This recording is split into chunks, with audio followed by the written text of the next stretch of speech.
음. 저는 누가 봐도 대한민국에서 태어난 사람입니다. 그렇지 않나요? 태어나기를 대한민국에서 태어났기 때문에 특별한 절차가 없이도 대한민국 국민으로 인정을 받게 되었습니다. 그런데 만약 제가 미국이나 캐나다, 뭐 영국 이런 다른 나라의 국민이 되기 위해 되려고 하면 어떻게 해야 할까요? 각 나라에서 요구하는 조건을 갖춰 시민권을 획득해야 할 것입니다. 제가 몇 가지를 좀 찾아봤는데 좀 독특한 조건들이 있었습니다. 뭐 예를 들면 영국에서는 왜 영국에서 거주하려는지를 분명하게 해야 되고 영국의 영국어 시험과 함께 영국 생활 시험을 치러야 한다라고 합니다. 그리고 미국의 시민권을 얻기 위해서는 범죄 기록이나 도덕적 흠결이 없어야 하며 미국 역사와 미국 정부에 대한 기초 지식이 있어야 한다라고 나타나 있습니다. 제가 지금 말씀드린 것들은 전체적인 조건에서 그 나라만의 독특한 조건들을 말씀드린 건데요. 세세하게 살펴보면 이것 외에도 다양한 조건들과 복잡한 절차들이 남아 있을 것입니다. 이처럼 어떤 나라의 국민이 다른 나라의 국민이 되고자 한다면 자신이 신경 쓰고 챙겨야 할 것도 많고 생각보다 어려운 과정을 거쳐야만 하는 것이죠. 오늘 함께 나눌 이 과의 이야기도 다른 나라 백성이 하나님 나라의 시민권을 얻게 되는 이야기라고 할 수 있습니다. 새로운 시민권을 얻게 되면 그 나라에서 이행해야 하는 새로운 의무도 생기기 마련인데요. 오늘 함께 나눈 이 과를 통해 나아만 장군이 어떻게 하나님 나라의 시민권을 얻게 되는지, 그리고 하나님 나라의 백성으로서 어떤 의무를 다하는지 함께 나눌 수 있기를 원합니다. 이 과의 내용을 살펴보기에 앞서 아람과 이스라엘의 관계에 대해서 잠깐 설명하고자 합니다. 아람이라는 나라는 지금 시리아에 해당되는 나라로 노아의 아들 셈의 후손들이라고 할 수 있습니다. 성경을 읽어 나가다 보면 생각보다 이 아람이라는 나라를 자주 마주하게 되는데요. 처음에 이 아람과 이스라엘은 그렇게 나쁜 관계가 아니었습니다. 오히려 좋은 관계를 유지한 이방 민족이었다라고 할 수 있는 것이죠.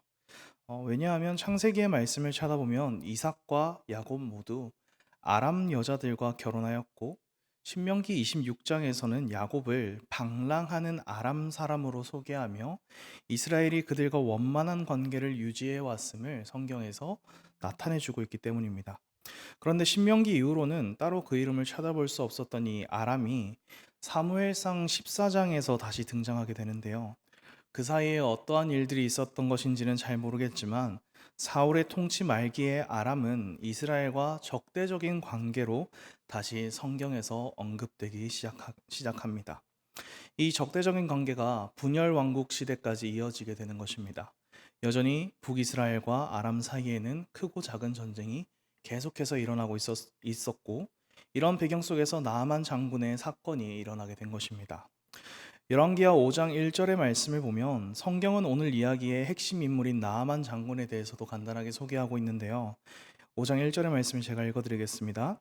아람 왕의 군대 장관 나아만은 그의 주인 앞에서 크고 존귀한 자니 이는 여호와께서 전에 그에게 아람을 구원하게 하셨음이라. 그는 큰 용사이나 나병 환자더라. 나아만은 아람의 왕에게 신뢰받는 유능한 장군이었습니다. 그가 얼마나 유능한 사람이었는지 나라까지 구했다라고 성경은 말하고 있죠.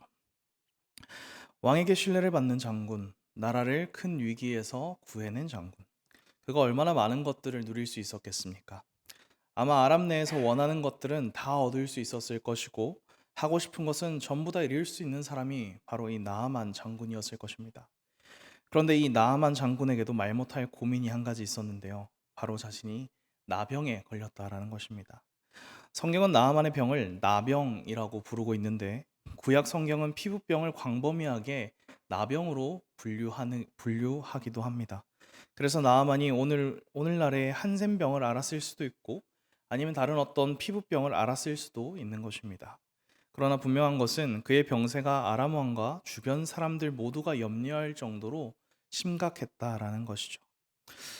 그러던 어느 날 한 소녀의 말로 나아만 장군의 인생이 변화하게 됩니다. 나아만의 아내가 남편의 병 때문에 근심에 차있자 이스라엘 출신의 어린 여종이 이런 말을 한 것입니다. 우리 주인이 사마리아에 계신 선지자 앞에 계셨으면 좋겠나이다. 그가 나병을 고치리이다. 개인적으로 이 어린 여종의 믿음이 참 대단하다라는 생각이 들었습니다. 아무리 본인이 확신이 있다고 하더라도 종이 주인에게, 그것도 이미 시도할 수 있는 것은 다 시도해 본 사람에게 새로운 것을 제안하는 것은 쉬운 일이 아니기 때문입니다. 만약 일이 잘못되면 모든 원망과 비난이 자신에게 돌아오게 될 수도 있고, 심하면 죽임을 당할 수도 있는 그런 일이었을 것입니다. 그럼에도 여종은 하나님의 선지자 엘리사가 나아만의 그 병을 고칠 수 있다는 확신에 찬 믿음의 말을 그 안주인에게 건넨 것입니다. 어찌 보면 이 모든 일들이 우연히 일어난 일처럼 보입니다. 나아만이라는 사람이 아람 왕의 총애를 받게 된 것, 그리고 이스라엘의 어린 여종이 나아만의 아내의 수종을 들게 된 것, 심지어 그 여종이 엘리사를 나아만의 아내에게 추천해 준 것까지, 모든 일들이 우연처럼 하나하나 이루어지는 것처럼 보입니다. 그러나 5장 1절에서도 나타나듯이 하나님께서 이 모든 일들을 계획하시고 이루고 나가고 계심을 우리는 기억해야 합니다. 우리의 삶 속에서도 우연히 일어난 일은 존재하지 않습니다. 모든 일들 가운데 하나님의 계획하심이 있고 하나님의 일하심이 있습니다. 이 사실을 우리의 삶 속에서 고백할 수 있기를 원합니다. 아내에게서 어린 여종의 말을 전해 들은 나아만은 북이스라엘로 가기 위해 준비를 하게 됩니다. 한 나라의 신임받는 장군이었기 때문에 왕에게 허락도 구하죠. 아람 왕도 흔쾌히 수락하며 북이스라엘 왕에게 보낼 편지와 많은 금과 은 그리고 좋은 옷 10벌도 함께 보냅니다. 나아만의 병을 좀 꼭 고쳐달라라고 당부를 하는 것이죠. 그런데 정작 나아만이 가지고 온 예물과 편지를 받은 북이스라엘의 왕은 그 반응이 이상합니다. 자신은 나병을 고치는 하나님이 아니라고 얘기를 하며 당황해 하는 것이죠. 아마 여종의 말이 나아만에게 전해질 때 약간의 오해가 있었던 것 같습니다. 정확히 엘리사를 찾아가야 한다라고 알려준 것이 아니라 사마리아의 선지자를 찾아가야 한다라고 이야기를 하니까 나아만은 북이스라엘의 왕을 찾아가게 된 것이겠죠. 북이스라엘의 입장에서도 나아만의 병을 핑계로 아람이 다시 전쟁을 일으키려 한다라는 그런 생각이 들었기 때문에 참 어쩔 수 없는 상황 속에서 왕은 괴로워하며 자신의 괴로움의 표현으로 옷을 찢게 됩니다. 그리고 그 소식이 엘리사에게도 전해지게 되죠. 엘리사는 이스라엘 왕에게 사람을 보내서 나아만을 자신의 집으로 보내달라라고 말을 하게 됩니다. 자신이 그 일을 해결할 수 있다. 자신이 그가 자신을 찾아온 것이라는 것을 엘리사가 알게 된 것입니다. 이 소식을 들은 나아만은 자신의 수행원을 데리고 엘리사의 집으로 향하게 되는데요. 그런데 이번에는 엘리사의 반응이 참 이상하게 나타나 있습니다. 자신이 부른 나아만을 마중 나오기는커녕 사자를 보내 딱 한마디를 전합니다. 너는 가서 요단 강에 몸을 7번 씻으라. 내 살이 회복되어 깨끗하리라. 나아만의 상태를 보지도 않고 처방전을 내리고 있는 것입니다. 엘리사의 이러한 처방전은 나병 환자를 정결케 하는 율법과도 참 비슷하게 나타나 있는데요. 레위기 14장 7절부터 9절의 말씀을 제가 읽어드리겠습니다. 나병에서 정결함을 받은 자에게 7번 뿌려 정하다 하고 그 살아있는 새는 들에 노을지며 정결함을 받는 자는 그의 옷을 빨고 모든 털을 밀고 물로 몸을 씻을 것이라. 그리하면 정하리니 그 후에 진영에 들어올 것이나 자기 장막 밖에 이레를 머물 것이요 일곱째 날에 그는 모든 털을 밀되 머리털과 수염과 눈썹을 다 밀고 그의 옷을 빨고 몸을 물에 씻을 것이라. 그리하면 정하리라. 제사장이 환자에게 7번 물을 뿌리듯 7번 요단강에 몸을 완전히 담글 것을 요구한 것입니다. 너무나도 쉽고 간단한 요구였습니다. 누구나 할 수 있을 법한 그런 말이었죠. 그러나 그 쉽고 간단한 누구나 할 수 있을 것 같은 말이 나아만을 화나게 만들었습니다. 어쩌면 이 말보다 엘리사의 태도 때문에 나아만이 더욱더 화가 난 걸지도 모르겠습니다. 그리고 나아만의 이러한 반응은 당연한 것일지도 모르겠습니다. 나아만은 아람 내에서 왕에게 가장 총애받는 장군이었습니다. 어느 나라를 방문해도 국빈 대접을 받을 수 있는 그런 사람이었죠. 그 누구도 이렇게 얼굴도 보지 않고 그를 문 앞에 세워둔 채로 홀대할 수는 없었습니다. 나만의 지위를 생각하지 않더라도 이러한 행동은 손님을 접대하는 예의에 어긋난 행동이었기 때문에 나만이 화내는 것이 이상하지 않은 그런 상황이었습니다. 심지어 엘리사의 처방도 자신이 생각한 것과는 너무나도 거리가 멀었던 것입니다. 엘리사는 왜 나아만에게 이러한 불손한 태도로 말도 안 되는 그런 처방을 내리는 것일까요? 우린 여기서 엘리사의 의도보다는 하나님의 의도를 한번 생각을 해보아야 합니다. 하나님은 나아만이 겸손하고 순종할 수 있는 자가 되기를 원하셨습니다. 하나님의 은혜를 받고자 하는 자에게 이러한 조건이 필요했다라는 것이죠. 육체의 질병이 치유되기 전에 영혼의 자만과 허영이 먼저 치료되었어야만 했던 것입니다. 우리도 마찬가지입니다. 하나님의 은혜를 갈구하며 나아갔는데 우리의 예상과는 다르게 참을 수 없는 상황이 우리에게 닥쳐올 수도 있습니다. 그때 그 순간의 감정에 따르는 것이 아니라 하나님께서 우리에게 원하시는 것이 무엇일지 한번 돌아볼 수 있기를 원합니다. 나아만은 분개한 채로 다시 이스라엘로 돌아가자라고 얘기를 하게 되는데, 아람으로 돌아가자라고 얘기를 하게 되는데요. 그런 나아만을 막아선 것이 바로 함께 온 부하들이었습니다. 그들은 속는 셈 치고 엘리사의 처방대로 한번 해보자라고 나아만을 계속 설득하게 되죠. 지혜로운 부하들의 조언을 들은 나아만은 요단강에 들어갔고 그렇게 일곱 번을 들어갔다 나왔다 하자 그를 괴롭히던 피부병이 완전히 회복되게 되었습니다. 14절의 말씀입니다. 나아만이 이에 내려가서 하나님의 사람의 말대로 요단강에 7번 몸을 잠그니 그의 살이 어린아이의 살같이 회복되어 깨끗하게 되었더라. 병으로부터 자유를 얻은 나아만은 이전과 달라진 태도로 엘리사 앞에 서게 됩니다. 더 겸손해졌고 온유한 태도로 그의 말을 받습니다. 육체뿐만 아니라 그의 영혼까지 구원을 얻게 된 것입니다.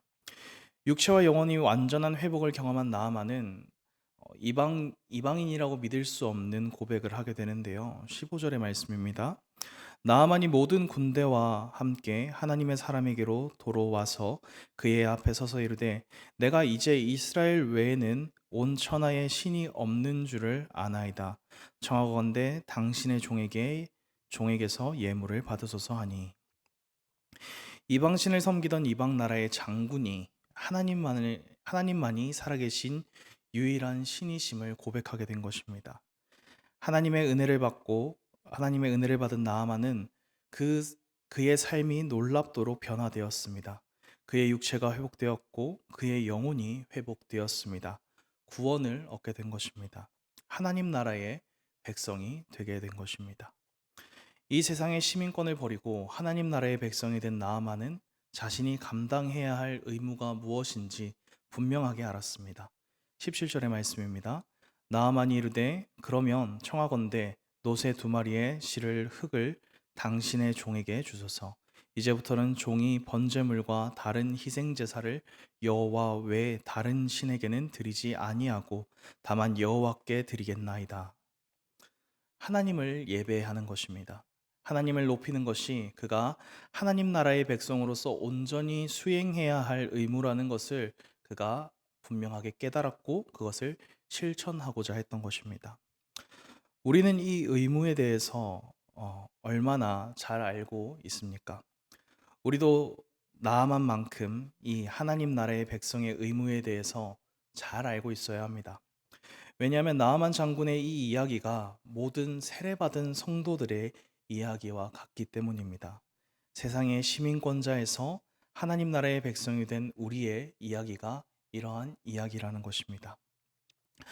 최근 부활절에 세례식이 있었습니다.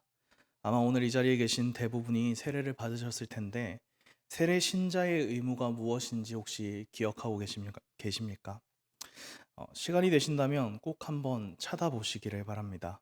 그러면 우리가 하나님 나라의 백성으로서 무엇을 놓치고 있는지, 무엇을 잘하고 있는지 확인하게 되실 것입니다. 그리고 가정에서 유아 세례를 받은 아이들이 있다면 입교하기 전까지 단순히 예배만 드리고 교회에서 지내게만 하는 것이 아니라 신자의 의무를 다할 수 있는 자녀로 지도해 주시기를 바랍니다. 만약 모든 가정이 세례를 받고 입교를 마치셨다면 아직 세례를 받지 못한 입교를 마치지 못한 교회의 아이들을 위해 기도해 주시고 교회 공동체 안에서 올바른 하나님 나라의 백성으로서 잘 자랄 수 있게 함께 지도해 주시기를 원합니다. 우리가 오늘 이 시간 함께 기도하며 나아가려고 하는데요. 오늘 함께 나눈 말씀을 좀 기억하면서 기도했으면 좋겠습니다.